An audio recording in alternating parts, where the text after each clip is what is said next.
नगर परिषदेचा बिगुल वाजला आहे. याकडे आपण कसे बघता, काय सांगाल? खूप छान.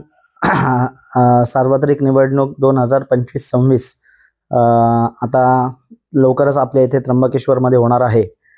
तर गावाचा एकंदरीत सगळा कायापालट होण्याच्या दृष्टीने आणि आगामी सिंहस्थ कुंभमेळा जो गावात होऊ घातलेला आहे, तर त्या दृष्टीने गावातल्या विकासांवरती विशेष लक्ष देणं अत्यंत आवश्यक आहे. कारण ही जी कामं आता कुंभमेळ्याच्या पार्श्वभूमीवर होतील, तर ही शाश्वत पद्धतीने आणि लॉंग लाईफच्या दृष्टीनेच केली जातील. तर ती आत्ता आपण लक्ष देऊन आणि योग्य व्यक्तीने त्याच्यामध्ये उभं राहून ती कामं करणं आवश्यक आहे. तर आत्ता या निवडणुकीमध्ये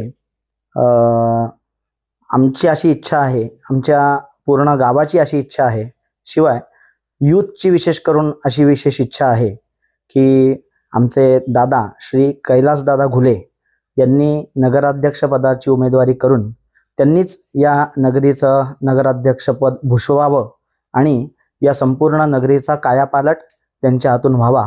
याचं कारण त्यांना मागच्या नगराध्यक्षपदाचा अनुभव देखील आहे. त्यांचं या क्षेत्रामध्ये इंजिनिअरिंग या क्षेत्रामध्ये त्यांचा विशेष प्रावीण्य आहे. त्यांचा अभ्यास या क्षेत्रामधलाच आहे. त्यांना त्र्यंबकेश्वर मंदिराच्या देवस्थान पदाचा देखील अनुभव आहे. त्याच्यामुळे इथे होणाऱ्या कामांबद्दलच नुसतं नाही, तर एकंदरीतच कुंभमेळ्याच्या पार्श्वभूमीवर या क्षेत्रामध्ये होणारी जी गर्दी आहे, तर त्या गर्दीचं व्यवस्थितपणे नियोजन करणं, तर त्यामध्ये सुद्धा त्यांचं खूप मोठं योगदान आपल्या त्र्यंबकेश्वर भूमीला लाभेल.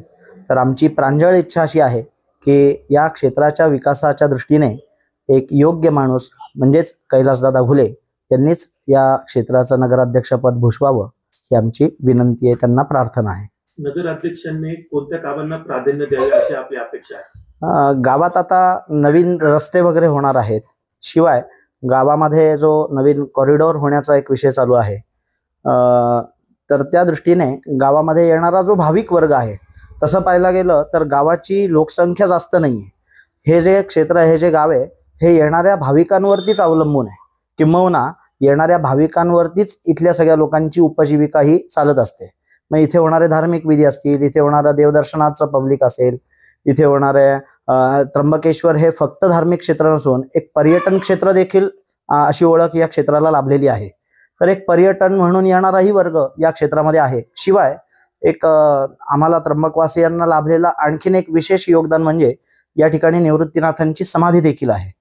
तर म्हणजे इथे येणारा जो भाविक आहे हा पर्यटक पण आहे, इथे येणारा भाविक हा मंदिरात दर्शनार्थी म्हणून पण आहे, आणि शिवाय आपल्या हरिभक्तीमध्ये रत असणारा वारकरी संप्रदाय देखील या गावात येतोय आणि धार्मिक पूजन करता येणाराही भाविक वर्ग आहे. तर एकंदरीतच इथे येणाऱ्या बाहेरच्या वर्गावरतीच हे पूर्ण गाव चालतं आहे. तर येणाऱ्या भाविकांच्या योग्य पद्धतीने सोयीसुविधा व्हाव्यात, त्यांची राहण्याची व्यवस्था असेल किंवा इथली रोडची परिस्थिती असेल, पिण्याचा पाण्याचा प्रश्न आहे, नदीची स्वच्छता आहे, कुशावर्त कुंडाचा परिसर पूर्ण स्वच्छ करण्याचा एक विषय आहे, त्र्यंबकेश्वर मंदिराचा जो परिसर आहे तो एक व्यवस्थित डेव्हलप करणं आवश्यक आहे. तर या सगळ्या करताच माननीय कैलासदादा घुले